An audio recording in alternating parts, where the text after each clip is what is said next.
Amin. Terima kasih Bapak Junior, Bapak Yahyu. Pada saat ini Bapak Pendeta kita telah mengambil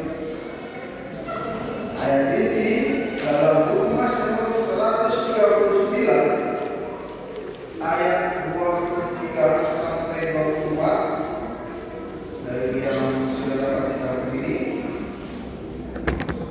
Mazmur 139 ayat 23 sampai 24.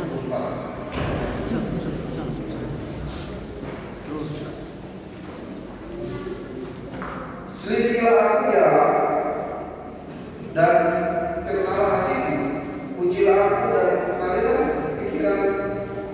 pikiranku. Lihatlah apakah jalanku serong, dan tuntunlah aku di jalan yang kekal. Cuma dengan berdiri, kami kalau bisa nomor 102.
Berterima kasih kepada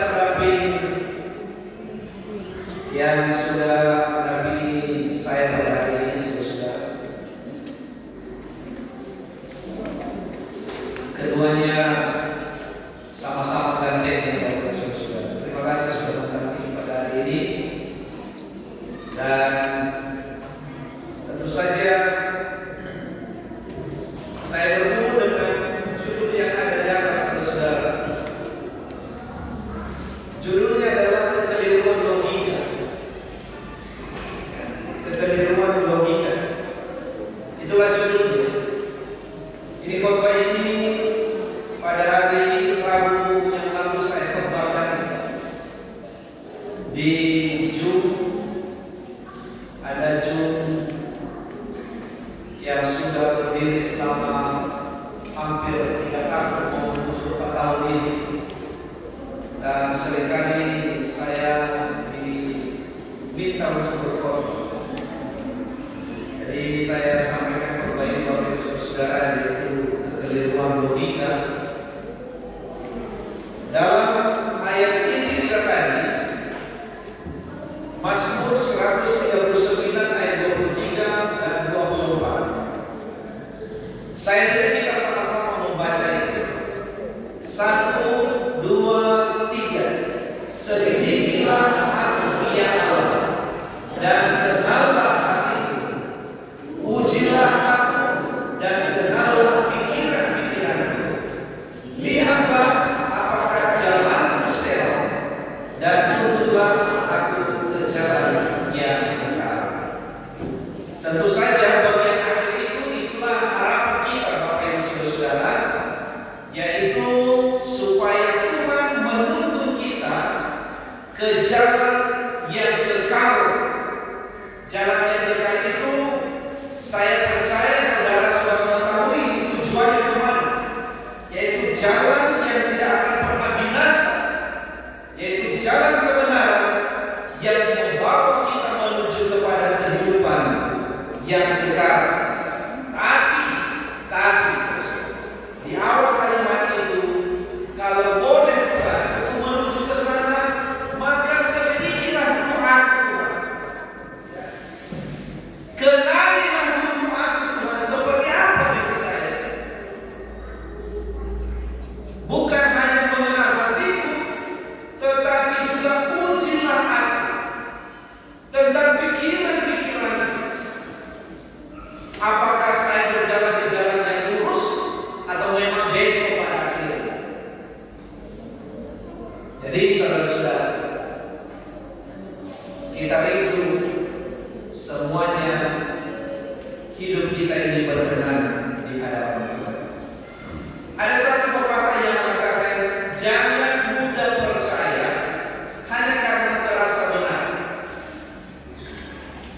Jangan mudah percaya hanya karena terasa benar. Seakan-akan benar, tapi kita sudah meyakini. Ya, artinya saudara, secara luas kita perhatikan dulu, kita simak dulu, kita kumpulkan dulu faktanya, kita bandingkan secara rasio, baru kita terima secara logis. Benar, saudara-saudara yang dikasih oleh bahwa dalam hidup kita ini seringkali kita yakin sepenuhnya terhadap pikiran-pikiran kita, sampai suatu saat kita sadar bahwa ternyata kita salah. Dan kesalahan ini saudara-saudara bukan sekedar kekhilafan, melainkan ini adalah karena terjadi kekeliruan logika dalam pikiran.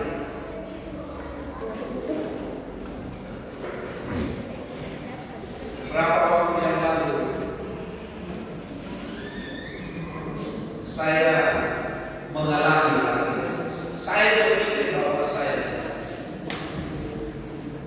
ternyata belum selesai sampai sekarang masalah. Akhirnya saya lebih memilih untuk berdiam diri dan tidak mengungkit-ungkitnya di hadapan istri, karena takutnya apa saya bilang, karena ada kekeliruan logika. Kesalahan berpikir ini saudara-saudara dapat merubah pandangan kita terhadap sesuatu di lingkungan kita, di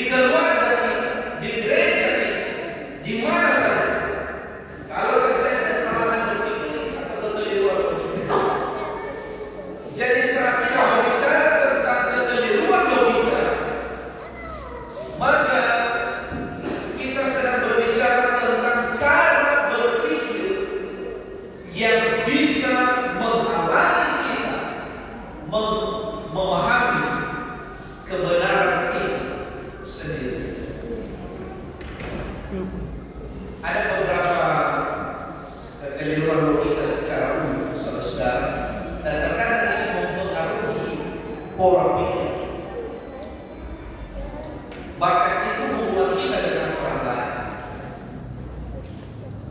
Jenis-jenis kekeliruan logika ini adalah kekeliruan logika ini kesalahan penalaran yang seringkali terjadi dalam komunikasi sehari-hari. Ya.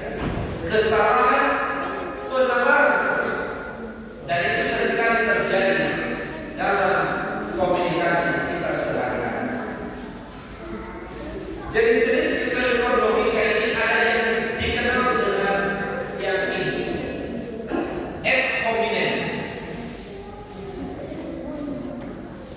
Ad hominem ini, saudara-saudara, contoh ini, kita membayangkan bahwa kita sedang membahas satu isu penting dengan orang lain. Akan tetapi ada seseorang yang ada di antara kita,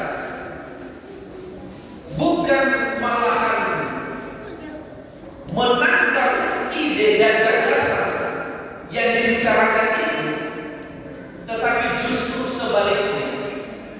Ada orang yang menyerang bukan idenya, tetapi karakter dari orang yang menyampaikan ide itu. Itulah ad hominem. Contoh langsung. Ini contoh.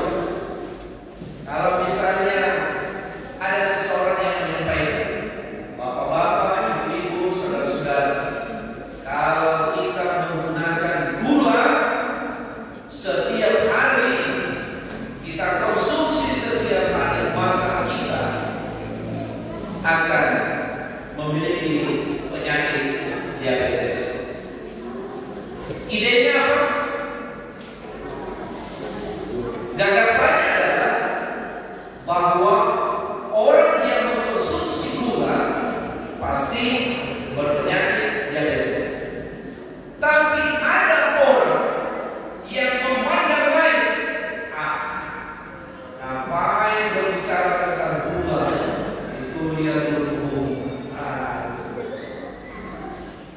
Ngapain berbicara tentang gula? Kamu sendiri belum tentu menjalankan. Itu gula di dalam tubuh.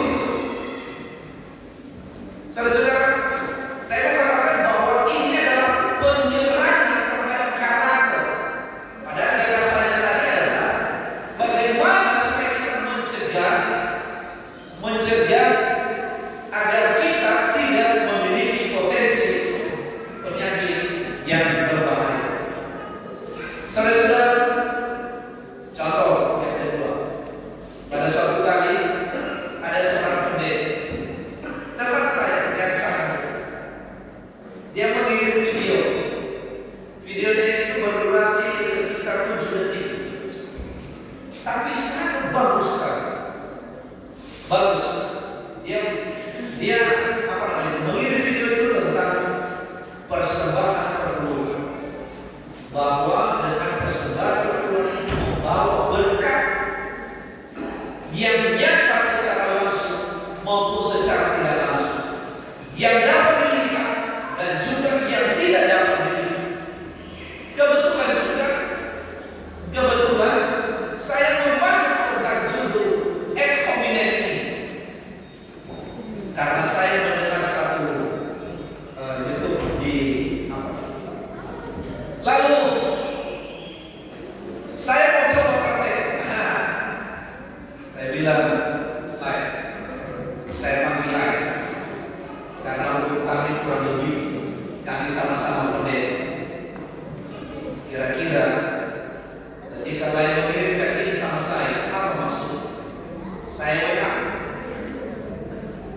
Artinya Anda sedang menuduh saya sekarang tidak setia kepada penata.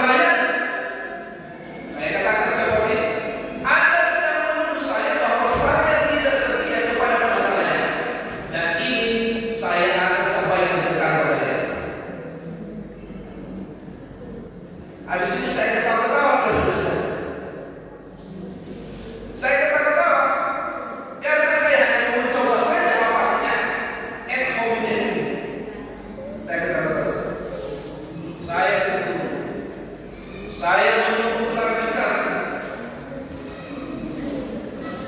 Tapi tahu sore-sore lebih baik aku mohon maaf baik.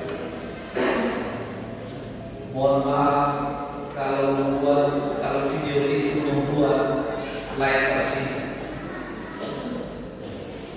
Waduh, kalau saya kecewa lagi teman saya.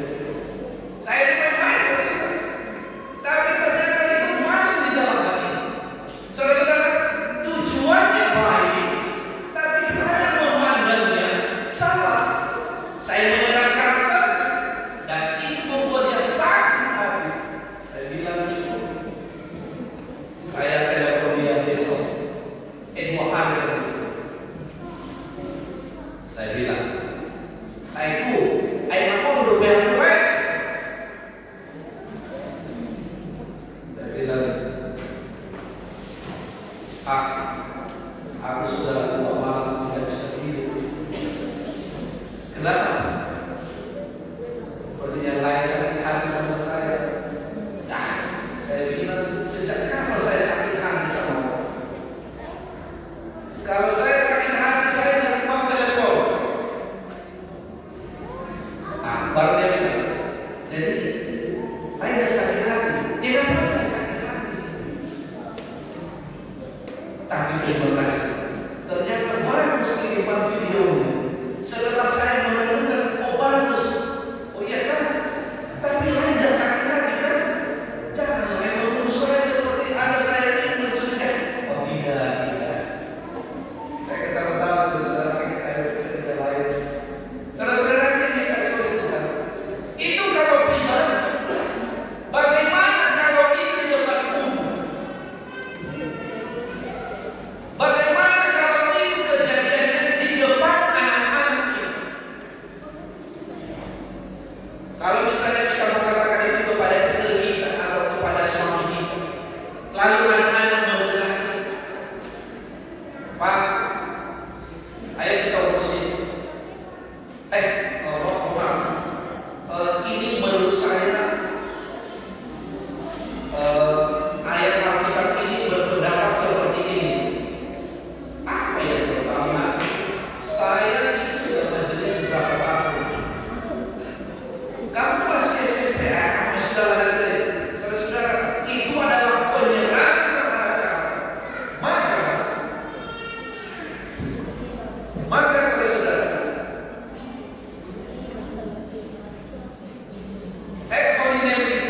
hominem ini adalah kesalahan penalaran di mana seseorang menyerang lawan bicaranya secara pribadi alih-alih menanggapi argumen. Ini ada contoh yang lain. Tapi ingat waktu saudara. Jenis-jenisnya, jenis-jenis hominem. Ada yang mengatakan abusive and hominem serangan langsung pada karakter seperti yang tadi. Lalu juga ada yang mengatakan menurut lawan bicara cara munafik. Jangan munafik sinilah. Akan sedang berbicara. Tolong di stop aja apa yang Anda sampaikan.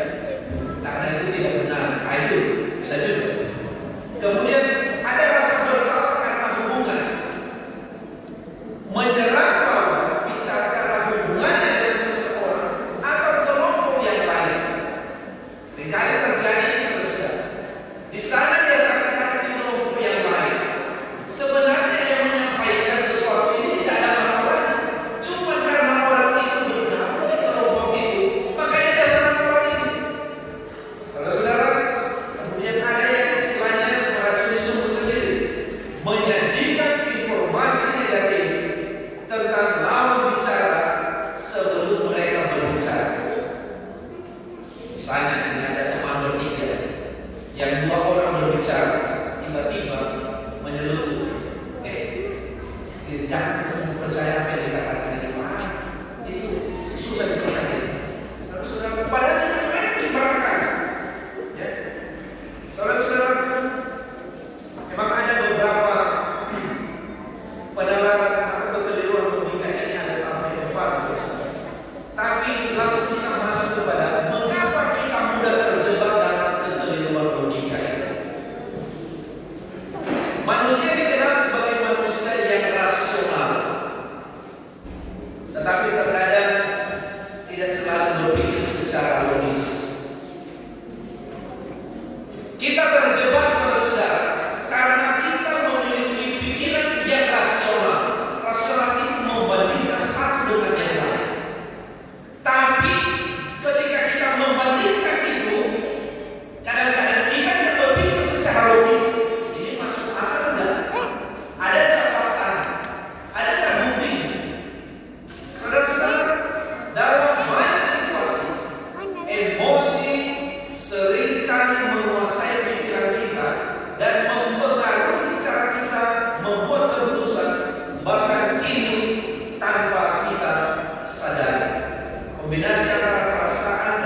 Stephen Sloman dan Philip Fairbank dalam bukunya The Knowledge Illusion.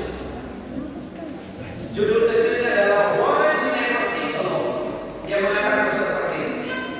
Terkadang manusia hanya memahami permukaan dari setiap konsep-konsep yang seringkali mereka memahaminya sepenuhnya.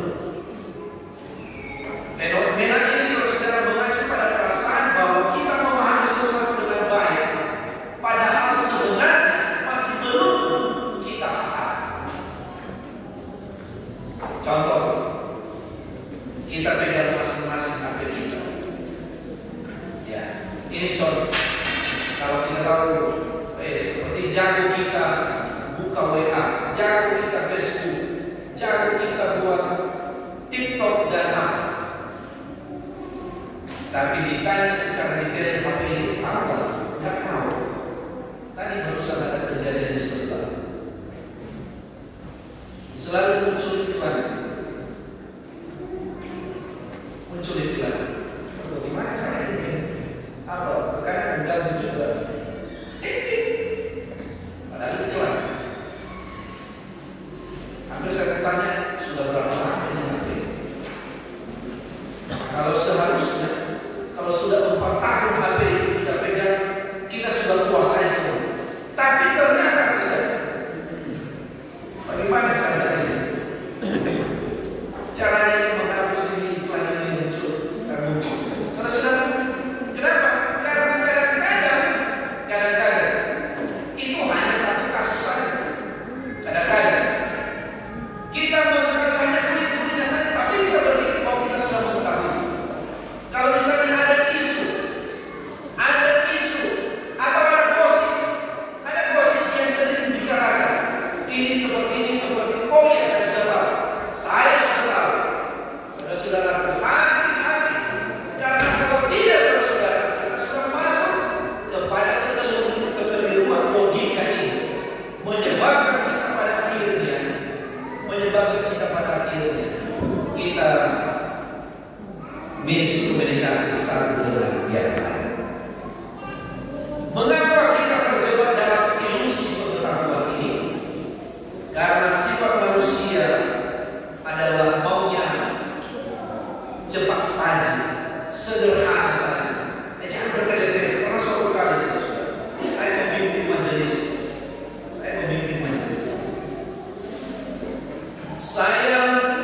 Kami mau membicarakan satu kasus.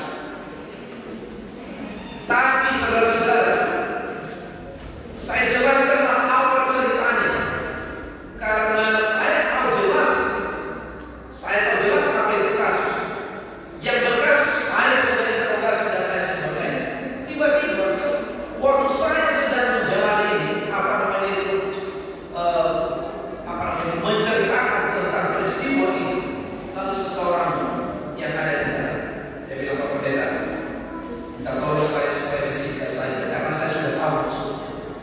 Oke, saya bilang, saya sudah tahu, karena Bapak sudah mengetahui semua ceritanya, maka silakan Bapak menceritakan kembali. Tapi saya belum, dia bilang, tapi saya belum bertemu dengan orang ini. Tapi kan Bapak bilang, Bapak sudah mengetahui. Silakan, saya katakan seperti itu. Saudara-saudara, ada banyak orang seperti itu. Seakan-akan sudah banyak mengetahui, padahal sebenarnya tidak. Nah, ketika kita mengatakan bahwa saya sudah mengetahui, nah itu dia, kita sedang terjebak, saudara-saudara, dalam kekeliruan logika. Bagian B, efek Dunning-Kruger. Fenomena lain yang menggunakan kita jatuh dalam kekeliruan logika adalah efek Dunning-Kruger, yaitu menjelaskan bahwa orang dengan sedikit pengetahuannya cenderung melebih-lebihkan pengetahuan. Pada suatu kali saya bertemu dengan seorang pendeta, lalu kami sedang membahas tentang nubuatan dari kitab Daniel dan Wahyu dan lain sebagainya. Ada dia katakan, Pak, Saya tertulis, saya aja yang menjelaskan. Nanti saya aja yang menjelaskan kepada izinkan dulu saya. Apa bagus juga saya pikir supaya saya lebih masuk kalau saudara menjelaskan. Nanti yang menjelaskan. Tapi saudara-saudara, ketika dia menjelaskan, saya berpikir bahwa dia memahami semua. Dia tahu detailnya, tahunnya, dan lain sebagainya. Ternyata saudara-saudara, dia tidak tahu apa-apa, tapi pemikirannya dia mengatakan bahwa saya mengetahui. Saudara-saudara, berhati-hati. Kita mesti berhati-hati. Jika memang belum kita yakin terhadap satu pengetahuan, maka tolong jangan besar-besarkan saudara, karena pasti itu akan menjebak kita sendiri. Bagian C, ada yang disebut dengan bias konfirmasi. Bias ini adalah kecenderungan untuk mencari, mengingat serta menafsirkan informasi menurut pemandangan, yaitu keyakinan kita serta mengabaikan atau meremehkan informasi yang lain. Seringkali kita yakin pada pendapat kita, kendati pun itu tidak dilengkapi dengan data teknis.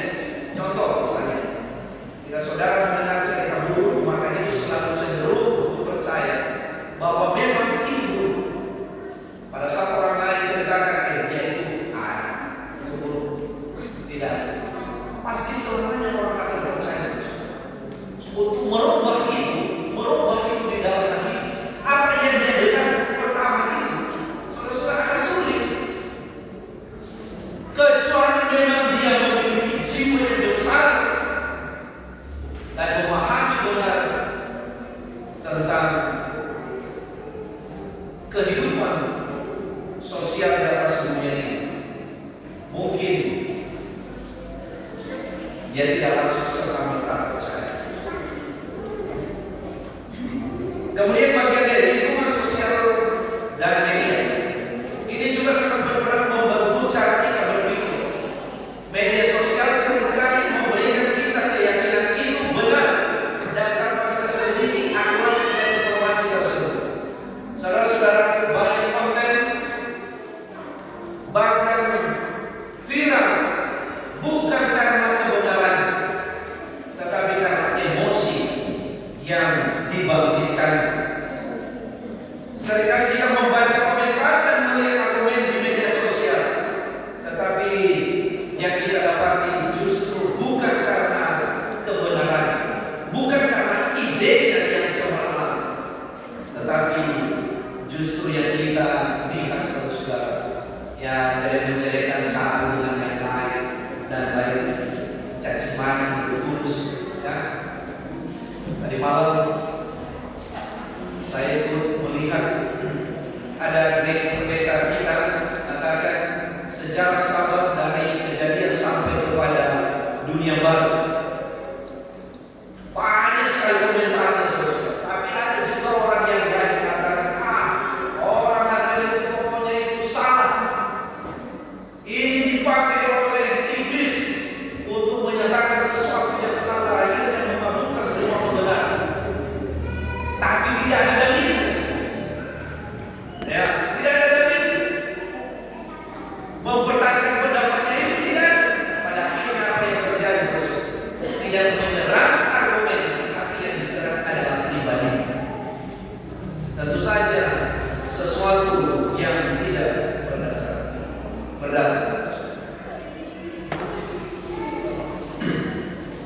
Bagaimana caranya kita mengenal dan menghindari kekeliruan logika? Yang pertama, berlatihlah menunda respon cepat. Saringlah informasi yang didapat, apakah itu logis atau emosi sesaat. Kemudian, latihlah kebiasaan mengajukan pertanyaan mendalam. Ini benar tidak? Yang dikatakan orang ini benar? Yang saya dengar di sana itu benar? Kita konfirmasi. Lalu kemudian yang ketiga, memeriksa akurasi informasi. Hal ini akan menghindari kita dari jebakan kekeliruan logika. Kekeliruan logika ini juga saudara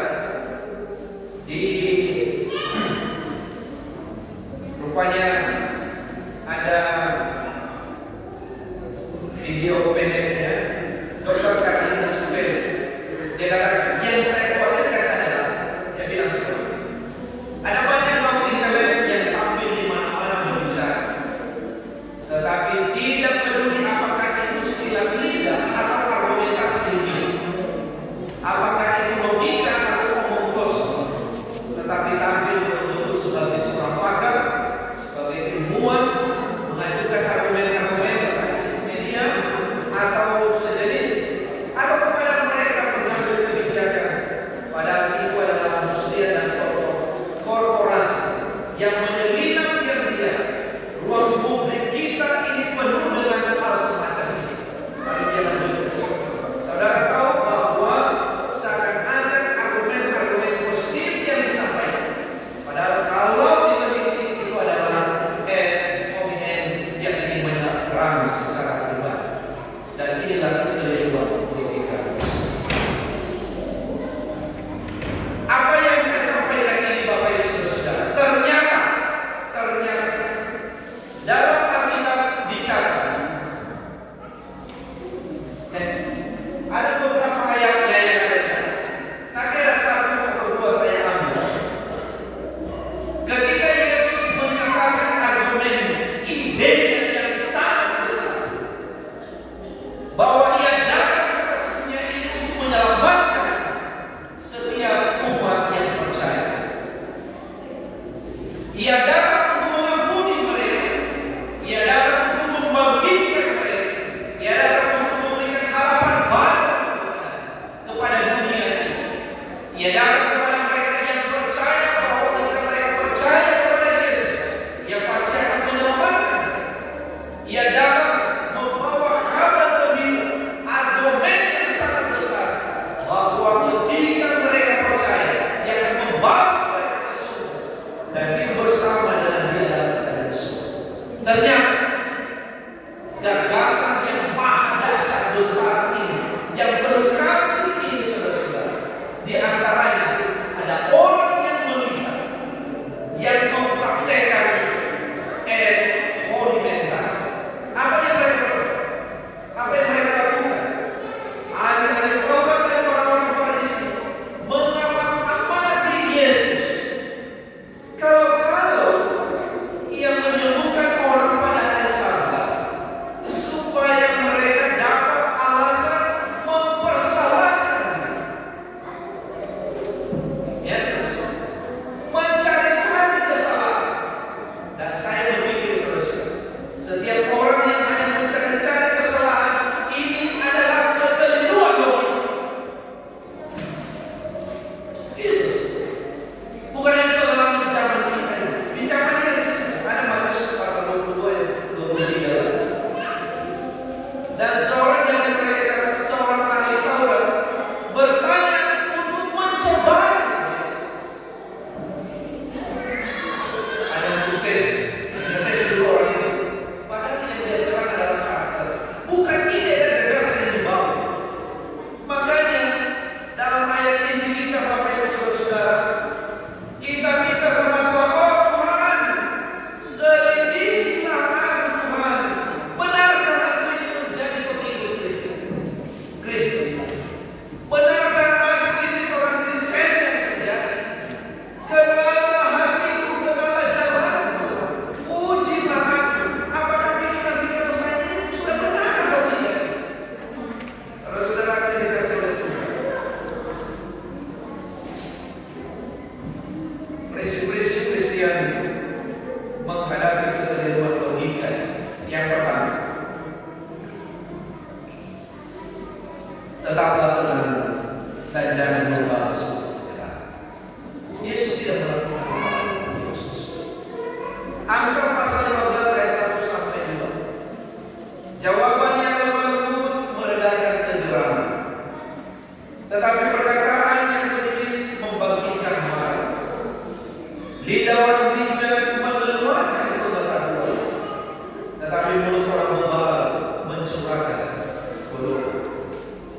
Saudara-saudara, di dunia kita ini ada banyak orang yang mencari kebaikan, tapi ternyata tidak semua orang mencari kebaikan dari orang lain, tapi justru mencari kelemahan dari orang lain. Kita jauhkan dari diri kita dari hal tersebut. Prinsip kedua, saudara, fokus agar kita kembali kepada isu utama mengapa kita menjadi pengikut Kristus. Itulah isu utamanya. Amsal 26 ayat yang keempat di mana? Jangan menjawab orang bebal menurut kebodohan, supaya jangan kau sendiri menjadi sama dengan. Jangan orang bebal menurut kebodohan, supaya jangan dia menganggap dirinya. Siapa mengirim pesan dengan perantaraan orang bebal, mematahkan kakinya sendiri dan meminum kecelakaan. Yang ketiga, buatlah batasan jika diperlukan.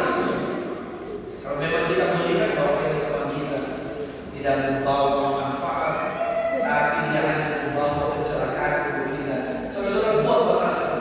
Masih banyak orang lain. Banyak orang. Beberapa kali, saya pikir bukan hanya satu. Saya tadinya berpikir bahwa saya berteman di Facebook, yang mana saya akan memberitakan kisah mereka karena banyak sekali yang saya jangkau mereka. Tapi nyatanya banyak juga hal-hal yang terbaik dari mereka ini. Saya pikir mereka adalah orang Kristen dan sebagainya. Ternyata tidak baik juga. Langsung boleh. Saya tidak memiliki waktu berteman. Prinsip yang ketiga, yang keempat adalah berdoa. Mintalah hikmat kepada Tuhan Yesus dalamnya urusan ayat ini. Tetapi apabila di antara kamu ada kekurangan hikmat, hendaklah ia meminta hikmat. Dan berikutnya adalah ingat identitasmu di dalam Kristus. Serangan pribadi saudara-saudara tidak mendefinisikan diri kita apa. Roma 8 ayat 23. Siapakah orang-orang yang menduga orang-orang pilihan Allah yang akan membenarkan mereka. Yang penting adalah apa yang Tuhan katakan tentang kita, bukan apa kata manusia, bukan apa kata teman kita. Jangan pernah menyerah karakter orang lain, tetapi fokuslah kepada kebenaran yang selalu disampaikan kepada kita. Dalam tulisan dan jiwa yang berkata, peninspirasi berkata, jangan menggunakan bahasa yang melukai orang lain atau menyerang pribadi seseorang. Ini bukanlah metode daripada Kristus. Testimonies for the church. Saya tersenang ketika orang-orang yang mengaku percaya kebenaran mulai saling menyerang dan bukan membela kebenaran dengan kerendahan. Tidak heran saudara-saudara, Evelyn Mary pernah dialami oleh Yesus Kristus.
membenci orang lain.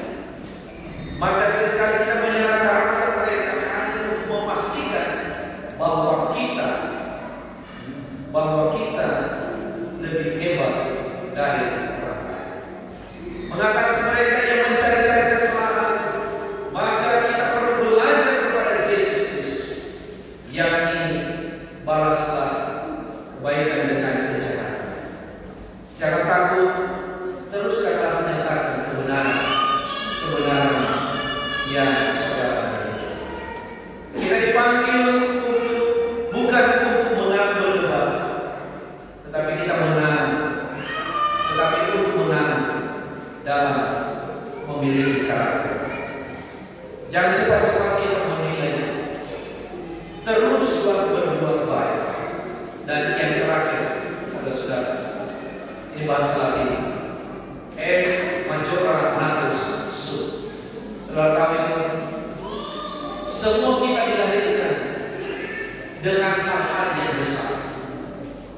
Saudara-saudara, karena kita dilahirkan dengan hal-hal yang besar, maka milikilah kehidupan yang besar, pemikiran-pemikiran yang besar, kelakuan-kelakuan yang besar yang mencerminkan bahwa Anda adalah pengikut Yesus Kristus. Maka kalau kita memikirkan semua hal-hal yang besar ini, maka kekeliruan logika pun tidak akan pernah kita terima, dan kita tidak pernah alami, dan kita juga tidak akan pernah melakukan. Semoga Tuhan memberkati kita semua, dan ini